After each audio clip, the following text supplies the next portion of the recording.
Bonjour à tous. Aujourd'hui, petite vidéo pour vous parler de la dernière blessure de l'âme. Pour terminer cette petite mini-série, nous allons parler de la blessure d'injustice et du masque associé, le rigide. Donc tout au long de cette vidéo, je vous parlerai du rigide pour parler de la personne qui développe cette blessure au cours de sa vie.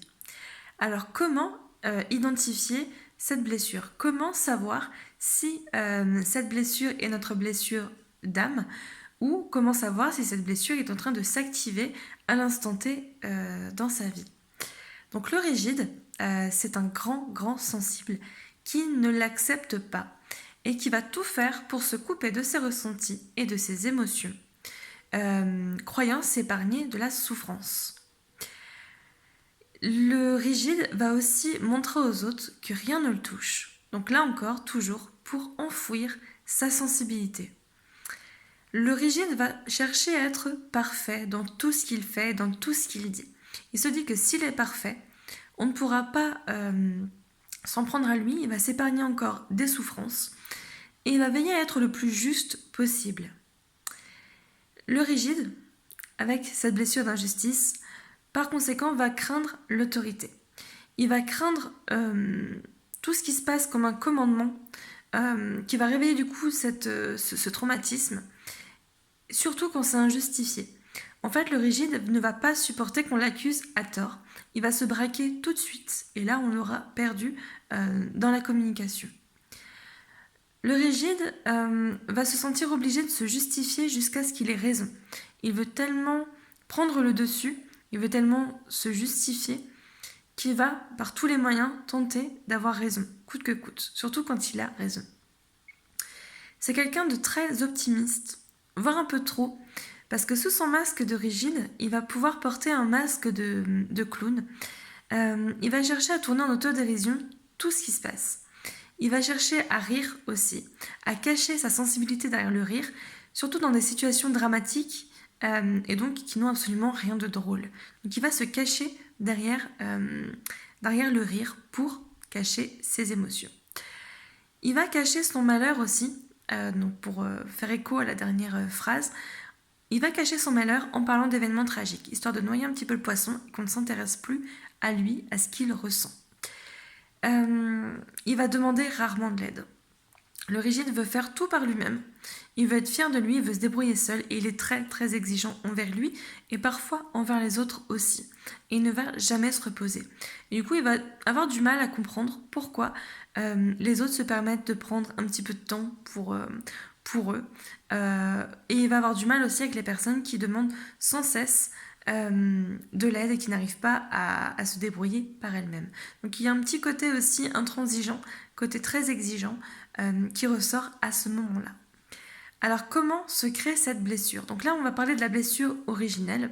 Eh bien elle va se créer quand l'enfant va vivre avec des parents très autoritaires, très sévères. La personnalité d'un enfant se développe fortement entre 4 et 6 ans. Et c'est à ce moment-là qu'il va prendre conscience que c'est un humain à part entière, avec ses différences. Et c'est à ce moment-là, c'est très important pour les parents de laisser exprimer les différences de cet enfant et de lui dire qu'il est unique et qu'il peut exprimer librement ce qu'il est et ce qu'il ressent. A contrario, si les parents sont trop sévères, trop sur son dos, trop autoritaires, trop froids, l'enfant va se bloquer et ne va pas se développer correctement au niveau de sa personnalité. Il ne va pas réussir à exprimer qui il est envers les autres et envers lui-même et il va se porter un masque finalement en permanence. Donc généralement cette blessure se retrouve avec un parent du même sexe. Donc pour les petits garçons, c'est souvent le papa qui a été trop sévère, trop rigide, et à l'inverse pour les petites filles, c'était plus la maman. Alors ce ne sont que des indications, à 90% des cas on est dans ce cas-là, mais essayez de chercher du coup l'origine auprès du parent du même sexe pour savoir un petit peu comment le parent se comportait vis-à-vis de vous et comment vous l'avez vécu, si vous avez pu vous exprimer librement et si à l'instant T vous arrivez à faire face à ça. La croyance du rigide, il se dit si je ne suis pas parfait, on ne m'aimera pas. Donc il est dans cette recherche de perfection, d'où cette grosse exigence envers lui, pour se faire aimer. et il ne va pas supporter ses imperfections. Il ne va pas supporter ses faiblesses, l'échec. Et pour lui d'ailleurs, la sensibilité et les émotions, c'est un signe de faiblesse et donc c'est un signe d'imperfection. L'individu va se situer dans l'avoir et non dans l'être, comme dans certaines autres blessures. Donc au niveau des émotions, c'est-à-dire qu'il va être d'abord dans la tête, ensuite dans le ventre et ensuite dans le cœur. Donc pour vous dire qu'il y a un sacré trajet pour qu'il puisse ressentir quelque chose. La personne va être toujours dans « je comprends »,« j'intellectualise » plutôt que de « je ressens ». Comment ça va se manifester physiquement ? Le rigide, face à l'injustice, sa réaction va être de se couper de ses ressentis pour s'épargner. Ça, on l'a vu tout à l'heure.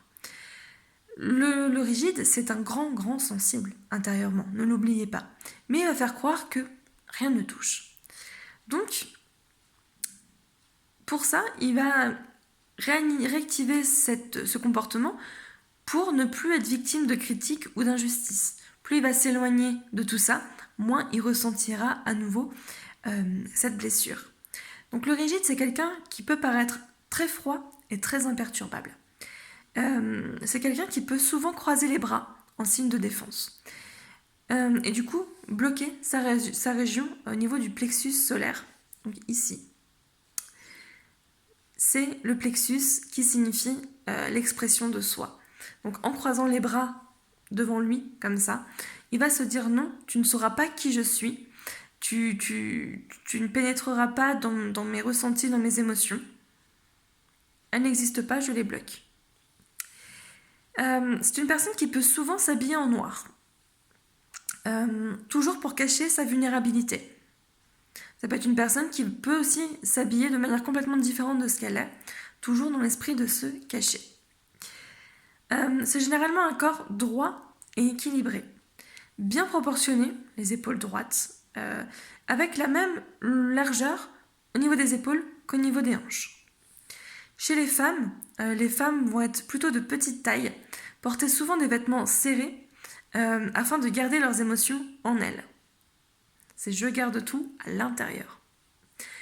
Les rigides vont souvent avoir peur de prendre du poids, toujours dans un idéal de perfection. C'est des personnes qui sont vivantes, très dynamiques. Comme je vous ai dit, elles ne se reposent jamais, donc toujours dans l'action. Et elles peuvent manquer de souplesse et de flexibilité, de par leur masque de rigide. Elles ont souvent un regard très brillant, une mâchoire très serrée, un cou raide, droit et fier. Voilà comment on peut reconnaître une personne qui a cette blessure d'injustice de base. Si votre corps, si vous commencez à adopter ce genre de comportement, c'est que vous avez cette blessure qui s'active également chez vous. Comme toutes les autres blessures, il y a des maladies associées à cette blessure. On va observer des raideurs et des tensions au niveau du cou, forcément. Beaucoup de burn-out, de surmenage et d'épuisement à cause de l'excès de travail. De constipation aussi, avec cette difficulté à lâcher. Problème de peau sèche, problème d'acné, etc., dû au stress. Et dû au stress, du coup, à cette peur de ne pas être à la hauteur. Et on peut aussi avoir affaire à des insomniaques, toujours dans la recherche de perfection, donc toujours dans le mental, on a vu que c'était toujours au niveau de la tête, donc plus ça cogite ici, plus on va avoir du mal à dormir. Son fonctionnement personnel. Le rigide aime être apprécié par les autres pour ce qu'il fait et pour ce qu'il est, enfin pour ce qu'il prétend être. Plus on va l'apprécier sur ce qu'il fait, plus il va chercher à être performant. Alors ça a deux impacts. Il va se développer, il va devenir autonome très vite. A contrario, plus il va devenir autonome, moins il va pouvoir se connecter aux autres et à son environnement, et moins il va oser demander de l'aide. Donc c'est un petit équilibre à trouver. C'est très bien de se débrouiller, d'être autonome, mais attention à ne pas se couper des ressources extérieures. Le rigide donc craint l'autorité, ça on l'a vu tout à l'heure. Très jeune, il a dû s'y soumettre d'une manière ou d'une autre et refuse maintenant de revivre ce traumatisme. Pour le rigide, le bien et le mal a une énorme importance. D'ailleurs, cette personne va retrouver dans son langage le terme bien, le terme mal, c'est pas bien, c'est mal, c'est pas juste, etc. Donc, il va même terminer ses phrases par d'accord, toujours pour chercher l'approbation et pour asseoir la justesse de ses propos. Toujours dans cette recherche de regard de l'autre. Le rigide donc va être très exigeant envers lui-même, on revient encore sur ça. Il a une grande capacité à se contrôler. Il nie tellement ses émotions, il les a tellement bloquées, qu'il est très fort à ce jeu-là. Et il va s'imposer un travail excessif, des tâches excessives, quitte à se faire mal physiquement, mais du moment qu'il ne ressent pas les choses, tout se passe bien. Il ne va donc jamais s'arrêter et il va penser que plus il est dans l'action, tant qu'il sera dans l'action, il ne peut rien lui arriver. En gros, plus il va courir vite, moins il aura de chance d'être rattrapé. Sauf que, vu que les émotions sont à l'intérieur, il peut courir aussi vite qu'il le veut. J'ai envie de dire, il s'est déjà fait rattraper. Mais ça, c'est une croyance du rigide. Chez le rigide, la notion de mérite, elle est cruciale. On est toujours dans cette recherche de perfection.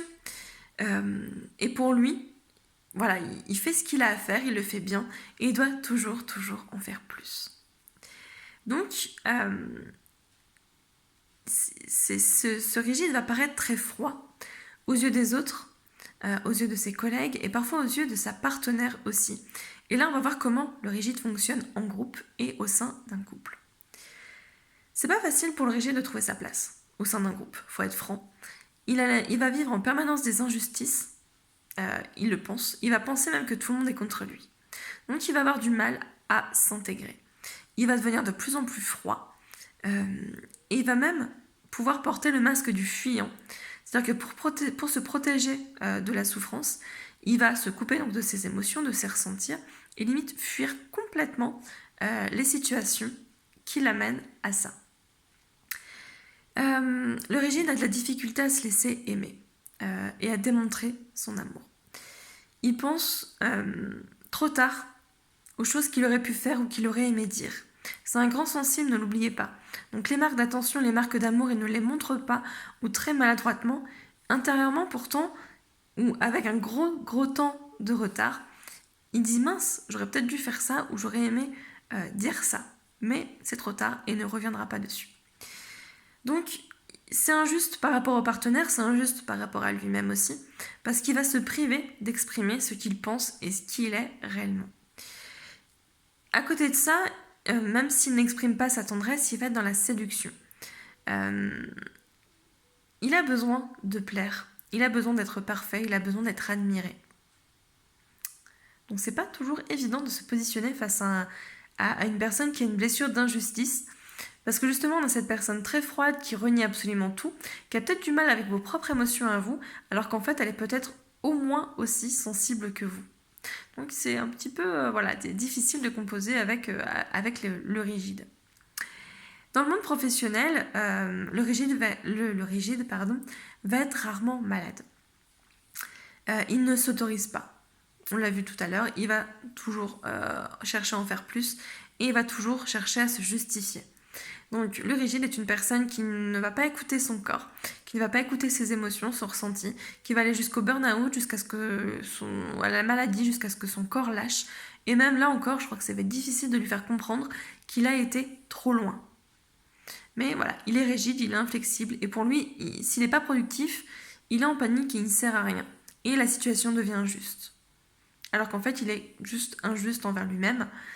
Mais ça, on va voir justement comment enrayer ça et comment entamer un processus de guérison. Donc concrètement, pour faire un petit résumé, la blessure d'injustice, c'est les petits caliméros en fait en puissance. Ce sont des grands sensibles qui ont l'impression que le monde entier leur en veut. Donc professionnellement parlant, il peut être assez râleur. Il va s'investir énormément et il va être très très perfectionniste. Et au niveau de la situation personnelle, pour schématiser un petit peu, c'est celui qui est capable de sortir son mètre et de mesurer la taille des parts de gâteau pour s'assurer que tout le monde est la même. Ça m'avait bien fait rire, ce petit exemple.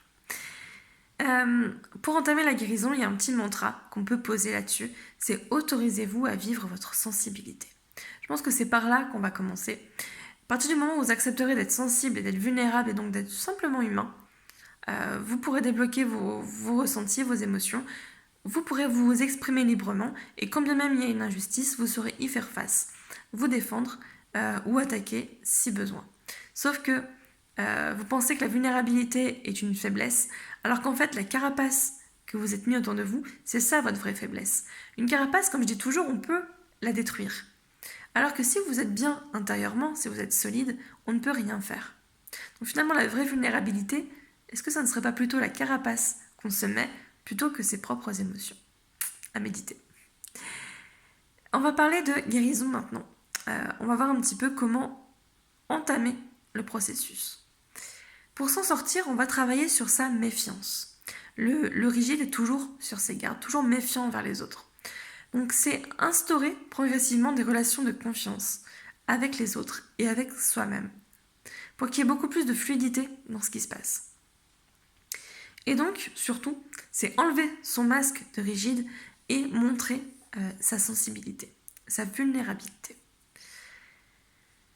Le rigide, tout va passer par les émotions. Donc finalement, c'est une gestion d'émotions qu'il faut, c'est-à-dire identifier ces émotions, savoir à quoi elles servent, savoir les messages qui se cachent derrière, savoir les gérer, et surtout comprendre que ce ne sont pas des ennemis, que ce ne sont pas des parasites, que ce ne sont pas des faiblesses, ce sont simplement des messagers, des lettres que vous recevez dans votre boîte aux lettres, tout simplement. La colère, la peur, la joie, la tristesse, elles sont là pour vous apporter des messages, pour vous guider sur votre chemin, pour vous apporter une compréhension de ce qui se passe en vous et autour de vous, tout simplement. Sauf qu'on a été, on va dire, brimé par rapport à ça, surtout aux émotions. Les hommes, on interdit les hommes d'exprimer la tristesse et la peur. Ce sont deux émotions qu'on a associées aux femmes. Et les hommes, par contre, on les autorise à exprimer leur joie et leur colère. C'est plus logique de voir un homme s'exclamer, de voir un homme sauter de joie ou être très en colère et se battre. Et c'est plus logique, entre guillemets, aux yeux de la société, de voir une femme toute frêle, toute triste, cloîtrée sur elle-même.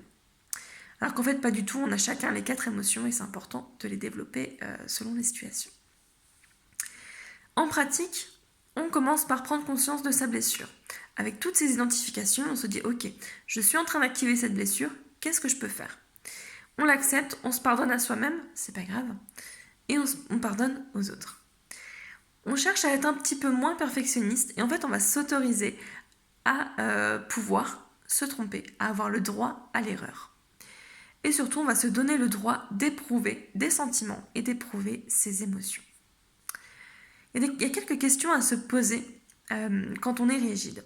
C'est est-ce que j'ai vraiment besoin d'être parfait pour me donner le droit à la vie et au plaisir? Est-ce que je dois vraiment être parfait? Aux yeux de qui? Pourquoi? Quelle légitimité a cette perfection dans ma vie? Pourquoi est-ce que j'ai besoin d'être parfait? Pourquoi je ne m'octroie pas le droit de profiter de la vie? De quoi j'ai peur?